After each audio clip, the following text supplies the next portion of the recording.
नमस्कार दोस्तों, आप सभी का स्वागत है मेरे चैनल व्रत पर्व कथा पर। आज के इस वीडियो में मैं आपके लिए सोमवती अमावस्या की व्रत कथा लेकर आई हूँ। चलिए शुरू करते हैं। एक समय की बात है, एक गरीब ब्राह्मण परिवार था।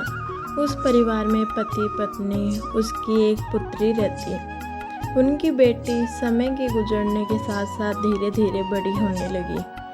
उस बेटी में बढ़ती उम्र के साथ सभी गुणों का विकास हो रहा है। कन्या सुंदर, संस्कारी, गुणवान थी, परंतु गरीब होने के कारण उसका विवाह नहीं हो पा रहा था।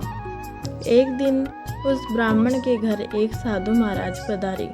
साधु उस कन्या के सेवा भाव से प्रसन्न हुए। कन्या को लंबी उम्र का आशीर्वाद देते हुए साधु ने कहा, इस कन्या के हाथ में विवाह की रेखा नहीं है।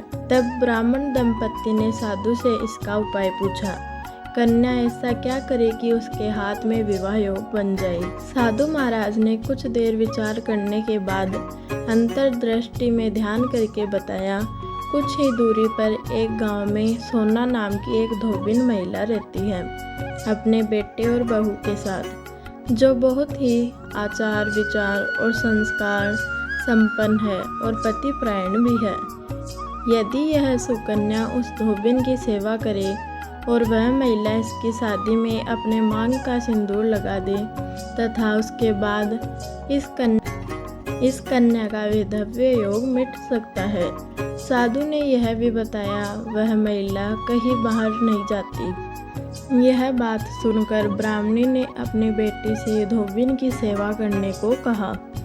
अगले दिन से ही कन्या प्रातःकाल उठकर सोना धोबिन के घर जाकर साफ सफाई और अन्य सारे काम करके अपने घर आ जाती।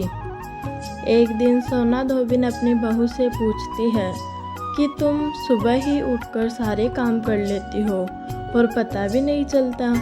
बहू ने कहा, माँ जी, मैंने तो सोचा आप सुबह उठकर सारे काम खुद ही खत्म कर देती हैं। मैं तो देर से उठती हूँ।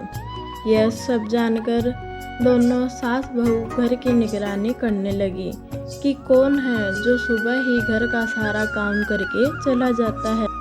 कई दिनों के बाद धोबिन ने देखा, एक कन्या मुंह ढककर अंधेरे में घर में आती है और सारे काम करने के बाद चली जाती। जब वह जाने लगी तो सोना धोबिन उसके पैरों पर गिर पड़ी और पूछने लगी कि आप कौन है और इस तरह छुपकर मेरे घर की चाकरी क्यों करती है।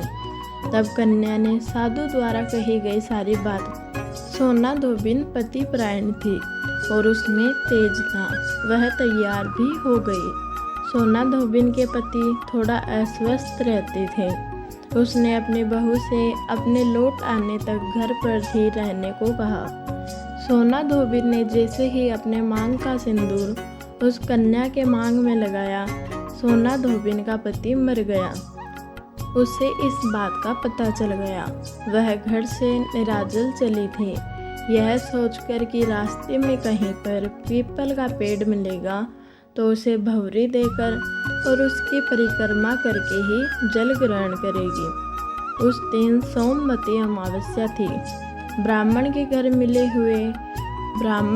पर मिले हुए पूड़ी पकवान की जगह उसने ईंट के टुकड़ों से 108 बार भंवरी दी और 108 बार पीपल की परिक्रमा करके जल ग्रहण किया।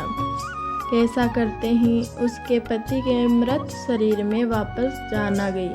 धोबिन का पति फिर से जीवित हो उठा। तो बोलिए भगवान विष्णु की जय। धन्यवाद दोस्तों।